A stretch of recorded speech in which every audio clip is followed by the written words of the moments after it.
خداوند یسوع مسیح کے بابرکت جلالی پوتر اور خوبصورت نام میں آپ سب کی سلامتی چاہتا ہوں۔ خداوند کے گھر میں، خداوند کی ہیکل میں آپ سب کو خوش آمدید کہتا ہوں۔ سو آئیے کیوں نہ خداوند کو زوردار تالیوں سے جلا دیں۔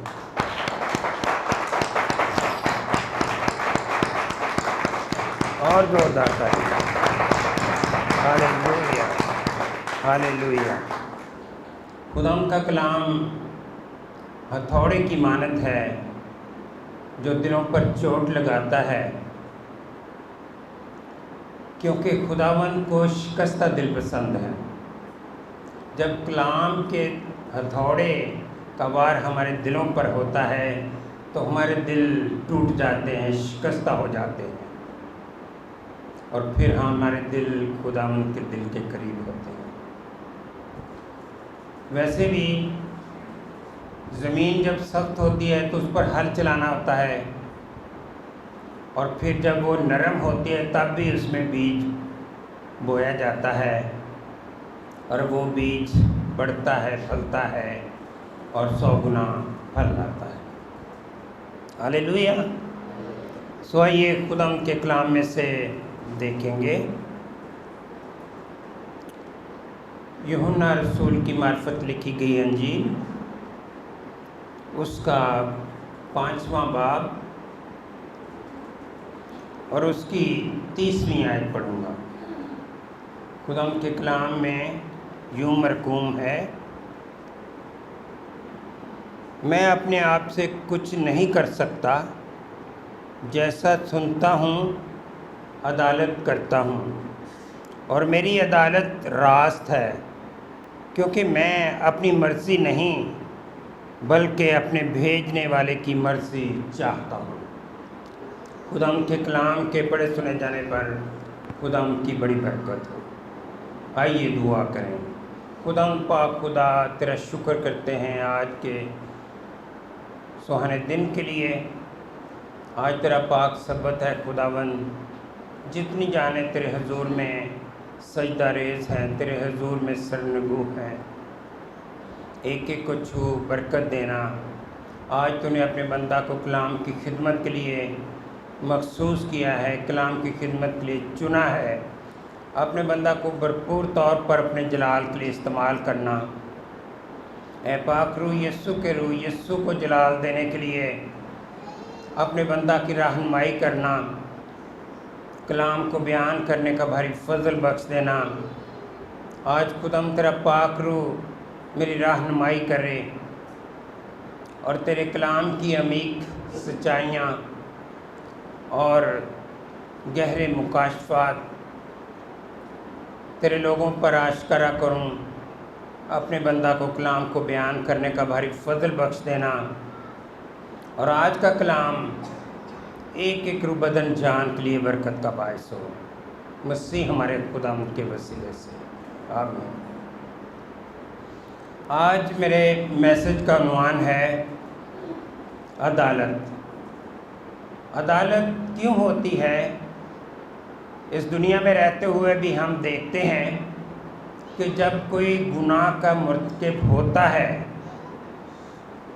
تو اس کو سزا دی جاتی ہے، لیکن سزا دینے سے پہلے اس کو پرکھا جاتا ہے، اس کی جانچ پڑتال کی جاتی ہے، اس کے لیے عدالت لگائی جاتی ہے، اور پھر وہ مہنگے سے مہنگا وکیل اپنے لیے کرتے ہیں تاکہ وہ دلائل دے، اور اس کو اگر تو وہ بے گناہ ہے تو اس کو بے گناہ ثابت کرے، اور اگر وہ گناہ کا مرتکب ہے تو تب بھی اس کو سزا دی جائے۔ سو عدالت جزا کے اور سزا کا نام ہے، یا تو جزا ملے گی اور یا پھر سزا ملے گی۔ اور کلام میں لکھا ہے کہ گناہ کی مزدوری موت ہے، اور جو جان گناہ کرتی ہے وہ ضرور ہی مرے گی۔ ہمارا خدا زندوں اور مردوں کا خدا ہے، اور وہ عدالت کرنے والا ہے، عدالت کرنے کو آنے والا ہے۔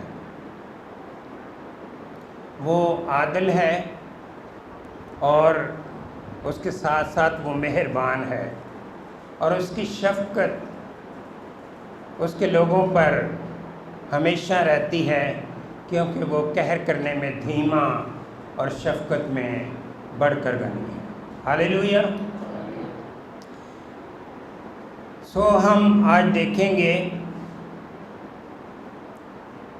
بنی نوع انسان جب اس دنیا میں آیا اس وقت سے لے کر کچھ عدالتوں کے نمونے کلام مقدس میں سے ہم دیکھیں گے، اور آخر کار ہم فائنل ججمنٹ یعنی آخری عدالت کے تعلق سے دیکھیں گے، جو کہ حوالہ بیٹی امبر آصف نے پڑھا۔ وہ آخری عدالت کے تعلق سے جب خدا کا تخت لگ جاتا ہے تو کتابیں کھولی جاتی ہیں اور مردے بھی زندے ہو جاتے ہیں۔ سمندر نے اپنے مردے دے دیے، عالم ارواح نے اپنے مردے دے دیا، اور انصاف کے لیے وہ لوگ آ کھڑے ہوئے، اور یہ آخری عدالت ہوگی۔ موت اور عالم ارواح جو ہیں انہوں نے بھی اپنے مردے دے دیے، اور آخر کار وہ جو گناہگار ہیں ان کو اور موت کو اور عالم ارواح کو آگ کی جھیل میں ڈالا جائے گا۔ اس سے پہلے ہم دیکھتے ہیں کہ گناہ جب زندگی میں دنیا میں آیا تو اس وقت سے ہم دیکھتے ہیں کہ پہلی عدالت جو ہے آسمان پر خدا نے لوسیفر فرشتے کی،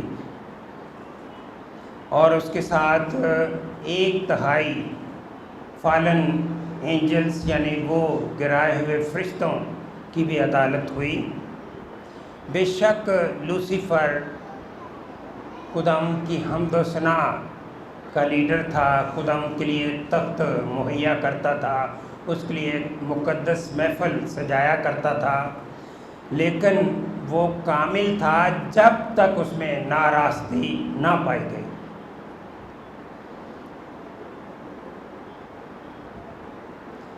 لیکن خدا جو ہے پاک ہے، پوتر ہے، اور وہ گناہ کو دیکھ نہیں سکتا۔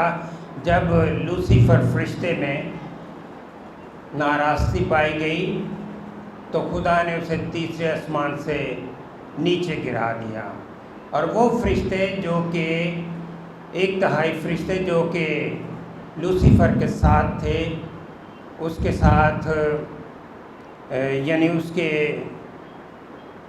ساتھ ملے ہوئے تھے، یعنی اس کو فالو کرتے تھے، وہ بھی گرا دیے گئے، تیسرے آسمان سے زمین پر گرا دیے گئے۔ اب ان کا صدر مقام فضا ہے، یعنی نیلا آسمان جو ہے وہ لوسیفر یا شیطان یا پرانا سام اس کا مسکن ہے، اور وہاں پہ اس کا ڈیرا ہے، اور وہاں وہ بیٹھ کر دنیا کو کنٹرول کرتا ہے، اس کا بہت بڑا نیٹ ورک ہے۔ ہم دیکھتے ہیں کہ لوسیفر کو خدا نے تیسرے آسمان سے نیچے گرا دیا، اور اس کے ساتھ 1/3 فرشتے بھی جو اس کے حامی تھے اور اس کے ہم خیال تھے، اس کے ساتھ ملے ہوئے تھے، ان کو بھی خدا نے تیسرے آسمان سے نیچے گرا دیا۔ اور یہ ہم جانتے ہیں کہ یہ جو عدالت ہے یہ پارشل ججمنٹ ہے، یہ فائنل ججمنٹ نہیں ہے۔ فائنل ججمنٹ جو ہے ہمیشہ کی آگ ابھی باقی ہے، اور ایسوں کے لیے وہ آگ تیار کی گئی ہے۔ تمام گناہگار، موت، عالم ارواح، ابلیس اور فالن اینجلز اور جہنم، یہ جو ہیں 1000 سالہ بادشاہت کے بعد آگ کی جھیل کی بھٹی میں ڈال دیے جائیں گے، جو کہ حوالہ آپ کے سامنے پڑھا گیا ہے، مکاشفہ 20 باب اس کی 11 سے 15 آیت۔ خداوند عدالت کرتا ہے کیونکہ وہ عادل ہے، اور مسیح خداوند کو خدا نے سارا اختیار عدالت کا دے رکھا ہے، سارا عدالت کا کام اس کے سپرد کر رکھا ہے۔ جو حوالہ میں نے کوٹ کیا ہے کہ خداوند جو ہے اس کی عدالت جو ہے راست ہے، اور وہ اپنی مرضی سے کچھ نہیں کرتا، اپنے بھیجنے والے کی مرضی کو پورا کرتا ہے۔ سو مسیح خداوند جو ہے وہ اپنے بھیجنے والے کی مرضی کو پورا کرتا ہے، اور وہ راست عدالت کرتا ہے۔ متی 24 باب اس کی 41 آیت میں لکھا ہے، پھر وہ بائیں طرف والوں سے کہے گا، میرے سامنے سے اس ہمیشہ کی آگ میں چلے جاؤ جو ابلیس اور اس کے فرشتوں کے لیے تیار کی گئی ہے۔ وہ لوگ جنہوں نے خداوند یسوع مسیح کو اپنا شخصی نجات دہندہ قبول نہیں کیا، مسیح خداوند کو رد کیا ہے، وہ بھی اسی جھیل میں جائیں گے، آگ کی جھیل میں جائیں گے۔ سو ابلیس اور اس کے ساتھ گرائے ہوئے فرشتے بھی اسی آگ کی بھٹی میں چلے جائیں گے، اور یہ ججمنٹ جو ہے پارشل ججمنٹ ہے، لیکن فائنل ججمنٹ جو ہے ابھی باقی ہے۔ اب لوسیفر، ہوا کی عملداری کا حاکم جسے کہا گیا ہے، ابلیس پرانا سام اور اس کے گرائے ہوئے فرشتوں کا ڈیرا جو ہے پہلا آسمان ہے۔ پہلا آسمان جو ہے وہ فضا ہے، جو آپ لوگ دیکھتے ہیں کہ نیلا آسمان، اور یہاں پہ ابلیس کا ڈیرا ہے، اور وہاں رہ کر وہ ساری دنیا کو کنٹرول کرتا ہے۔ اس کا بہت بڑا نیٹ ورک ہے، اور اس کے کرندے یعنی گرائے ہوئے فرشتے اور ڈیمنز اور بدروہیں، وہ بھی اس کے کارندے ہیں۔ وہ اس کے ساتھ مل کر اس کی بادشاہی کا حصہ و بکھرا ہے، اور وہ دنیا کے اس نیٹ ورک کو کنٹرول کرتے ہیں، اور فضا ہی اس کا صدر مقام ہے۔ بے شک عدالت کا کام بیٹے کو سپرد کیا گیا ہے، لیکن خدا فائنل ججمنٹ کے لیے ابھی تک تعامل میں ٹھہرا ہوا ہے، سو اس کا وقت ابھی باقی ہے۔ یوحنا 5 باب اس کی 22 آیت میں لکھا ہے، کیونکہ باپ کسی کی عدالت بھی نہیں کرتا، بلکہ اس نے عدالت کا سارا کام بیٹے کے سپرد کیا ہے۔ ماضی، حال اور مستقبل کی عدالتیں کرنا بیٹے ہی کا کام ہے، یعنی خدا یسوع مسیح کا کام ہے۔ عدالت کے سارے پروسیس کو بیٹا ہی جانتا ہے اور سمجھتا بھی ہے۔ سو مکاشفہ 20 باب 11 سے 15 آیت میں ہم نے پڑھا کہ فائنل ججمنٹ کا وقت ابھی باقی ہے۔ زمین پر دوسری عدالت آدم، ہوا، ابلیس اور زمین کی عدالت ہوئی۔ خدا نے آدم کو یہ سزا دی کہ چونکہ تو گناہ میں گر گیا، اس لیے تو اپنی محنت کا پھل کھائے گا، اور تو مشقت کی روٹی کھائے گا، اور زمین تیرے لیے اونٹ کٹارے اگائے گی، اور تو خوب محنت کرے گا۔ جب تک تو پسینہ نہ بہا لے تو مشقت کی روٹی ہی کھائے گا۔ پھر ہوا کو آپ جانتے ہیں کہ ہوا کو کیا سزا ملی، کہ تو درد ذے کے ساتھ بچے جنے گی، اور تیری رغبت جو ہے تیرے شوہر کی طرف ہوگی۔ اور ابلیس کو یہ سزا دے گی کہ تو پیٹ کے بل چلے گا۔ سانپ کی شکل میں ابلیس نے ہوا کو ورگلایا تھا، اس لیے سانپ کو سزا یہ دی گئی کہ وہ پیٹ کے بل چلے گا، اور عمر بھر مٹی کھائے گا، اور زمین بھی گناہ کی وجہ سے لعنتی ٹھہری، اور پھر جو زمین سرسبز تھی، یہاں پہ کسی قسم کی لعنت نہیں تھی، وہ اب آدم اور حوا کے لیے بہت اقسام کے پھل پیدا کرتی تھی، اور پھر ہم دیکھتے ہیں کہ اس نے اون کٹارے اگانے شروع کر دیے، وہ لعنتی ہو گئی، اور اس کی لعنت مسیح خداوند کے خون کے وسیلہ سے ختم ہونی ہے۔ جب اس کا خون زمین پر بہایا گیا تو زمین کو برکت ملی۔ آدم کو جب سزا ملی تو آدم کے گناہ کی وجہ سے، گناہ کے سبب سے موت اور بیماری جو ہے اور کمزوری جو ہے وہ اس دنیا میں آئی، انسان کی زندگی میں آئی۔ اس سے پہلے ہم دیکھتے ہیں کہ آدم اور حوا کتنی خوشحال زندگی بسر کرتے تھے، نہ کسی قسم کی فکر تھی، نہ روٹی کھانے کی، اور نہ ہی وقت کی، نہ ڈیوٹی پہ جانے کی۔ خدا انہیں وہیں پہ ہی پرووائڈ کرتا تھا اور ان کے ساتھ اچھا وقت گزارتا تھا، ٹھنڈے وقت میں ان کے ساتھ رفاقت رکھتا تھا، اور اس گناہ کی وجہ سے وہ رفاقت بھی ٹوٹ گئی، اور وہ جو نعمتیں ان کو دی گئی تھیں وہ بھی جاتی رہیں۔ انسان کی زندگی میں جب گناہ آیا تو اس کے ساتھ بیماری بھی آ گئی، اس کے ساتھ کمزوری بھی آ گئی، اور انسان اپنی ضرورت کے لیے تگ و دو کرنا شروع ہو گیا، مشقت شروع ہو گئی۔ جب ہم یسوع مسیح پر ایمان لاتے ہیں تو ہم موت سے نکل کر زندگی یعنی ہمیشہ کی زندگی میں داخل ہو جاتے ہیں۔ یسوع نے کہا جو کوئی مجھ پر ایمان لائے گا گو وہ مر جائے تو بھی زندہ رہے گا۔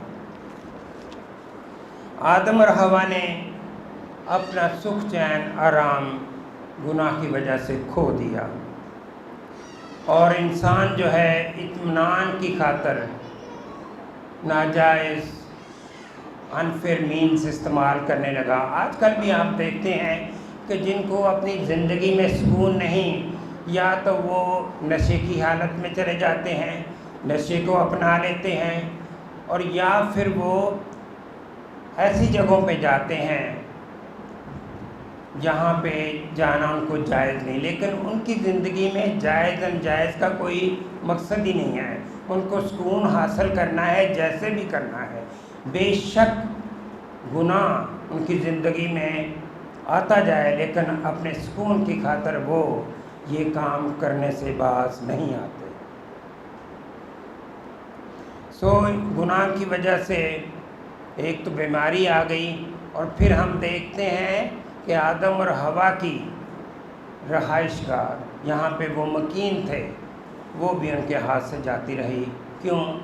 کیونکہ آدم اور حوا کو باغ عدن یعنی باغ خدا سے باہر نکال دیا اور ننگی تلواروں کے پہرے لگا دیے کہ شاید اس نے گناہ کیا ہے، وہ حیات کے درخت کا پھل کھا لے اور ہمیشہ کے لیے گناہ میں ہی نہ جیتا رہے۔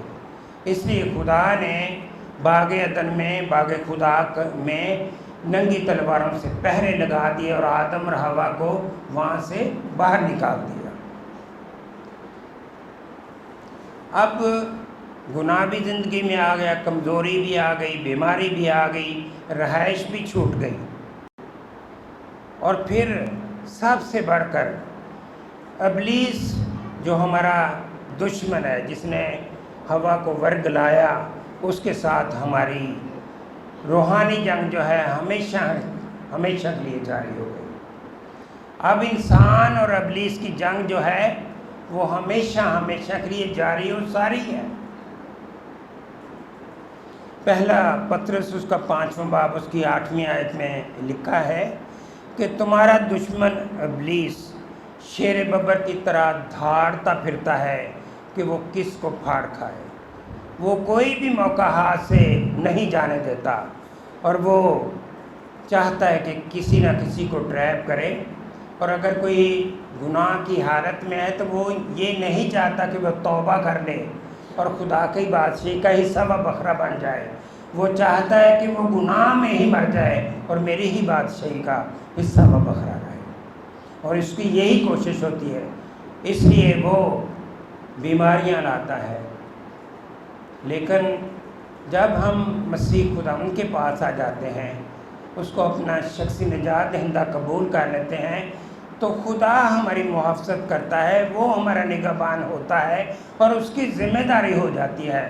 لیکن جب ہم اس کے ٹریک سے باہر ہوتے ہیں، اس کے حلقہ احباب سے باہر ہوتے ہیں، تو اس کی کوئی ذمہ داری نہیں، پھر ہم ابلیس کی گرفت میں ہوتے ہیں اور ابلیس جو چاہے وہ کر سکتا ہے۔ لیکن جب ہم خداوند کے پاس آ جاتے ہیں تو وہ ہمارا ذمہ دار ہوتا ہے، وہ ہماری محافظت کرتا ہے، وہ ہمیں پرووائڈ کرتا ہے، وہ ہمیں فتح سے بڑھ کر غلبہ دیتا ہے۔ تیسری عدالت جو ہے نوح کے دور میں پانی کے طوفان سے ہوئی۔ اسی طرح جب دنیا میں گناہ اور بدی بہت بڑھ گئی تھی، یہ وہ دور ہے، تو خدا جو گناہ کو نہیں دیکھتا، وہ پاک ہے، پوتر ہے، سو اس نے جب انسان کی بدی کو دیکھا تو وہ انسان کو بنانے سے معلوم ہوا، اور کلام میں یہ لکھا کہ اس نے انسان کو بنانے سے معلوم، یعنی وہ پریشان ہوا، یعنی اس کو دکھ ہوا کہ میں نے انسان کو کیوں بنایا، یہ اس کی تو سرشت میں گناہ ہی گناہ ہے، یہ تو بدی کی طرف جاتا ہے۔ پھر ہم دیکھتے ہیں کہ خدا نے نوح کو چنا کہ وہ کشتی بنائے، کیونکہ وہ جانتا کہ پوری دنیا جو ہے وہ ملیا میٹ ہو جائے گی۔ اور ہم دیکھتے ہیں کہ نوح کے طوفان میں صرف اور صرف 8 جانیں بچیں، وہی جو کشتی میں چلے گئے، اور وہ نوح کا خاندان تھا، اس کے 3 بیٹے، ان کی بیویاں اور خود نوح اور اس کی بیوی، 8 جانے بچے۔ یا وہ جانور جو جوڑا جوڑا خدا نے حکم دیا تھا کہ وہ کشتی میں آئیں تاکہ ان کی نسل جو ہے رہ سکے۔ سو جو لوگ کشتی میں سوار تھے وہ زندگی سے ہمکنار رہے، لیکن جو ایسے ہی تھے، دنیا میں رہتے تھے، جنہوں نے اپنی بدی کو نہیں چھوڑا، گناہ سے توبہ نہیں کی، وہ بالکل مٹ گئے۔ پھر ان 8 جانوں کے وسیلہ سے پھر دنیا بڑی پھلی، اور جو خدا نے جو برکت پہلے خاندان کو، آدم اور حوا کو دی تھی کہ بڑو پھلو اور زمین کو معمور و محکوم کرو، وہی برکت اس نے نوح کے خاندان کو دی۔ اور پھر آپ دیکھتے ہیں کہ جتنی دنیا اب پاپولیشن ہے، یہ نوح کے خاندان کی وجہ سے ہے۔ چوتھی عدالت بابل کا برج ہے۔ خدا نے قوموں کی عدالت کی، جب سب لوگ مل گئے تو انہوں نے خدا کے نام کو جلال نہیں دیا، بلکہ انہوں نے کہا آؤ ہم ایک برج بنائیں اور اپنا نام اونچا کریں۔ انہوں نے یہ نہیں کہا کہ خداوند کے نام کو جلال دیں، خداوند کا نام سر بلند کریں، انہوں نے اپنے نام کو جلال دینے کے لیے وہ برج بنایا۔ تو خداوند ایسا نہیں چاہتا، کوئی اس کا مقابلہ نہیں کرتا، کوئی اس کے مد مقابل نہیں ہے۔ انسان کو تو ہمیشہ اس کی کاراگری ہے، ہمیشہ شکر گزاری کرنا چاہیے اور وفاداری سے اس کی تابع فرمانی کرنی چاہیے۔ لیکن جب ہم اگر ایک باس اور ایک کارندہ آمنے سامنے ہوں اور وہ اس کی وفاداری تابع داری نہ کرے، تو آخرکار اس کو بھی، اس کے دل میں بھی حسد آتا ہے کہ یہ کیسا آدمی ہے، یہ میرے نیچے کام کر رہا ہے، میرے ہاتھ کی کاراگری ہے، تو یہ کیوں ایسا کر رہا ہے۔ تو ہم دیکھتے ہیں کہ انسانوں میں خدا نے اس وقت زبانوں میں اختلاف ڈالا، وہ ایک ہی زبان بولتے تھے، ان کا ایک ہی ارادہ تھا، ایک ہی خیال تھا، اور وہ کر گزرنا تھا، انہوں نے بابل کا برج بنا لینا تھا۔ لیکن خدا نے ان کی زبان میں اختلاف ڈالا اور وہ وہاں پہ پراگندہ ہو گئے، اپنی اپنی زبانیں بولنے لگے۔ اور پھر ہم 5ویں عدالت دیکھتے ہیں کہ ملک مصر میں موسیٰ کے دور میں جب خدا نے موسیٰ کو مقرر کیا کہ تو جا میری قوم بنی اسرائیل کو ملک مصر سے، غلام کے گھر سے واپس لے کے آ، تو جب فرعون نے اپنا دل سخت کر لیا تو خدا نے وہاں پہ 5 آفتیں بھیجیں اور 5 آفتوں سے ان کی عدالت کی۔ دریاؤں کا پانی اس نے خون کر دیا، ملک مصر کو مینڈگوں سے بھر دیا، اور ملک مصر میں جوئیں ہی جوئیں ہو گئیں جب موسیٰ نے لاٹھی بڑھا کر زمین پر ماری اور اس کی گرد جو ہے جوئیں ہی جوئیں بن گئیں۔ پھر مچھروں کے گول جو ہم مصریوں کے گھر میں جو ہیں رہنے لگے، اور پھر مویشیوں میں مری اور بڑی بھاری مری پڑ گئی، مویشی مرنے لگے۔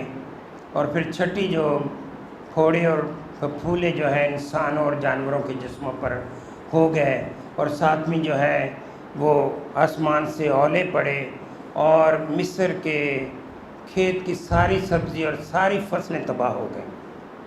اور پھر ٹڈیاں، جس طرح سندھ میں بھی پچھلے دنوں ٹڈی دل کا دور تھا اور فصلوں کو اور ہرے درختوں کے پھلوں کو اور پتوں کو وہ کھا گئیں۔ اور 9ویں جو ہے ملک میں 3 دن تک ملک مصر میں گہری تاریکی چھائی رہی۔ یہ 9ویں عدالت تھی۔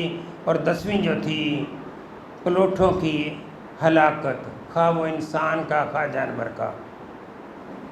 سو ہمارا خدا صادق ہے اور وہ راست ہے، اور وہ راستی کے ساتھ عدالت کرتا ہے۔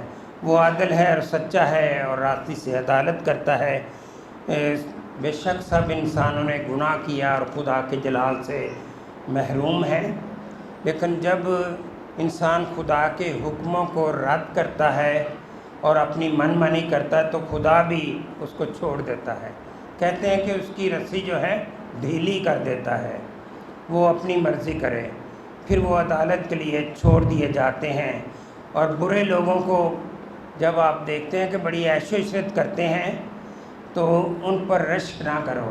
کہتے ہیں کہ چور کو کھاتے ہوئے نہ دیکھو، چور کو مار کھاتے ہوئے دیکھو۔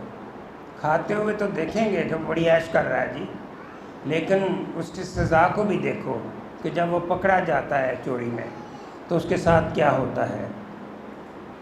سو مغرب میں جانے کے لیے لوگ بڑے خواہش مند ہیں۔ کیوں؟ کیونکہ وہاں پہ بڑی آزادی ہے، معاشرہ آزاد ہے، کسی قسم کی پابندی نہیں، گناہ کی بھی آزادی ہے، جنسی آزادی ہے، بیرا روی ہے، کج روی، لائف سٹائل وہاں کا فری سٹائل ہے۔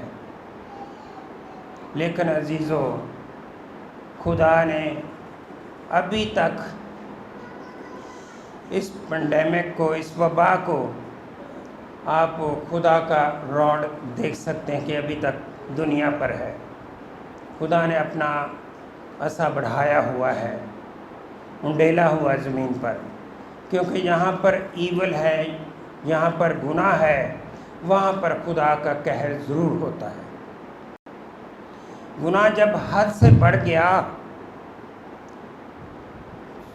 ایول لبرٹی جب زندگیوں کو ملی، جب پانی سروں سے اوپر گزر گیا تو خدا ان کو ایک وقت لیے چھوڑ دیتا ہے، ان کو موقع دیتا ہے کہ وہ توبہ کریں، اس کی طرف رجوع لائیں۔ لیکن جو دل سخت ہو جاتے ہیں، جو دل پتھر کی طرح ہو جاتے ہیں، سوائے کلام کے ہتھوڑے کے ان کو کوئی شکستہ نہیں کر سکتا۔ سو اخلاقی زوال جب بڑھ جاتا ہے تو خدا کا قہر جو ہے ناگہاں ان پر ٹوٹ پڑتا ہے۔ تو فوری عدالت ہوتی ہے۔ بعض اوقات خدا انسٹنٹ ججمنٹ کرتا ہے اور بعض اوقات تعامل میں ٹھہر جاتا ہے۔ سو جب سدوم اور عمورہ کی عدالت ہوئی تو وہاں بھی گناہ جو ہے حد سے بڑھ گیا، تو خدا نے وہاں پہ آگ اور گندھک کی بارش کی، اور سوائے لوط اور اس کی 2 بیٹیوں کے باقی سب مر مٹے، اور یہ صرف اور صرف گناہ کی وجہ سے ان کی عدالت ہوئی۔ یسوع نے تمام انسانوں کے گناہ کا کفارہ دے دیا ہے۔ یسوع نے ہماری خاطر اپنے آپ کو گناہ کر لیا، ہمارے گناہ اپنے کندھوں پہ ڈال لیے، اور جب اس نے بنی نوع انسان کے گناہ اپنے پر لاد لیے تو خدا نے اس سے اپنا منہ پھیر لیا، کیونکہ خدا پاک ہے، پوتر ہے، وہ گناہ کو نہیں دیکھ سکتا۔ تو مسیح خداوند چلا اٹھے، اے خدا، اے خدا، تو نے مجھے کیوں چھوڑ دیا۔ خداوند یسوع مسیح گناہ گاروں کی جگہ پہ قربان ہو گیا۔ جو سزا گناہ کے مرتکب انسانوں کو ملنی چاہیے تھی وہ مسیح خداوند نے خود سہی اور ہمارا کفارہ دیا۔ یہ ایسے ہی ہے کہ 2 انسان جو ہیں کسی دکان پہ جاتے ہیں، منور اور جمیل۔ منور نے کوئی سودا لیا ہے، کوئی چیز لی ہے، اور اس کی پیمنٹ جمیل نے کر دی ہے، تو جمیل کیا ہوا، اس نے اس کی خاطر اس کی پیمنٹ کی ہے، تو جمیل اس کا عوضی ہوا۔ اسی طرح گناہ کی سزا بنی نوع انسان کو ملنی چاہیے تھی، لیکن مسیح خداوند ہمارا عوضی بنا۔ اس نے ہماری خاطر ہماری سزا سہی، وہ صلیب دیا گیا اور ہمارا عوضی بنا، اور جو سزا مجھے اور آپ کو ملنی چاہیے تھی وہ مسیح خداوند نے خود اٹھائی اور ہمیں گناہوں سے رہائی بخشی، اور ہمیں نجات سے ہمکنار کیا، اور ہمیں ابدی زندگی کا وارث بنایا۔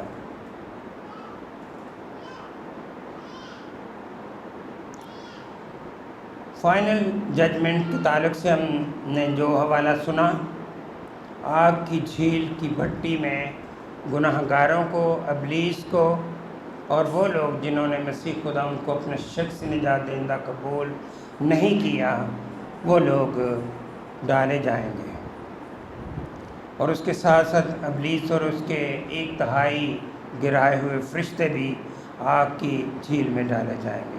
جہنم بھی آگ میں ڈالا جائے گا، عالم ارواح بھی آگ میں ڈالی جائے گی۔ جہنم ایسی جگہ ہے جہاں پہ آگ کبھی بجھتی نہیں، ہر وقت آگ جلتی رہتی ہے۔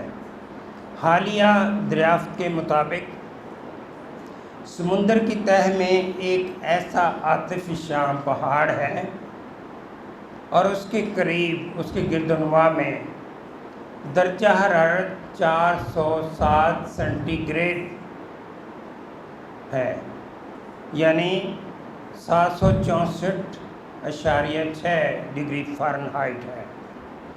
وہاں پہ جھینگے، سپیاں، بیکٹیریا اور جاندار جو ہیں تیز گرم پانی میں پائے جاتے ہیں۔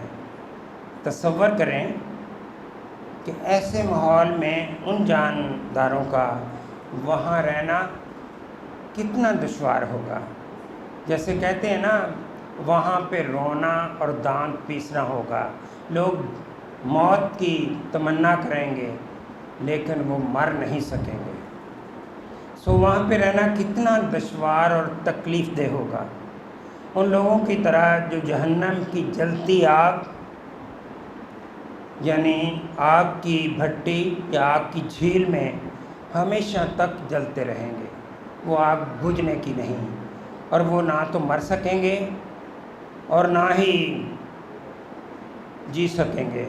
بہرحال جو لوگ یسوع مسیح پر ایمان رکھیں گے وہ ہلاک نہیں ہوں گے، اور اس جہنم کی آگ سے، آگ کی جھیل کی بھٹی سے ان کا دور دور تک کوئی واسطہ نہیں ہوگا۔ وہ ہمیشہ کی زندگی رکھتے ہوں گے، ہمیشہ کی زندگی کے وارث ہوں گے، اور آسمان کی بادشاہی میں ابدی برکات سے ہمیشہ شادمان ہوں گے۔ یسوع کو قبول کرنے کی ضرورت ہے۔ اگر آپ نے یسوع مسیح کو اپنا شخص نجات دہندہ قبول نہیں کیا تو عزیزو آج وقت ہے، ورنہ وہ آگ کی جھیل تیار ہے۔ چناؤ آپ کے پاس ہے، چوائس از یور، چوائس آپ کی اپنی ہے۔ اور ایک بہت ہی معروف گیت ہے پنجابی میں، یسوع نو قبول کر زندگی تو پائیں گا، جے نہ کیتی توبہ سیدھا دوزخ نو جائے گا۔ آج وقت ہے، ابھی وقت ہے، اپنے آپ کو، اگر آپ نے یسوع مسیح کو قبول کیا ہے تو مسیح خداوند کا دامن تھامے رکھیں، اور اگر آپ نے ابھی تک مسیح خداوند کو اپنا شخصی نجات دہندہ قبول نہیں کیا تو آج وقت ہے، ایمان کا قدم بڑھائیں، مسیح کے قدموں میں جائیں، اپنے گناہوں کا اقرار کریں، توبہ کریں، اور مسیح خداوند کو اپنا شخص نجات دہندہ قبول کریں، اور ہمیشہ کی زندگی کے وارث بنیں، اور اس عدالت سے، اس آگ کی بھٹی کی جھیل سے دور رہیں۔ خداوند مجھے اور آپ کو ایسا کرنے کی توفیق دے۔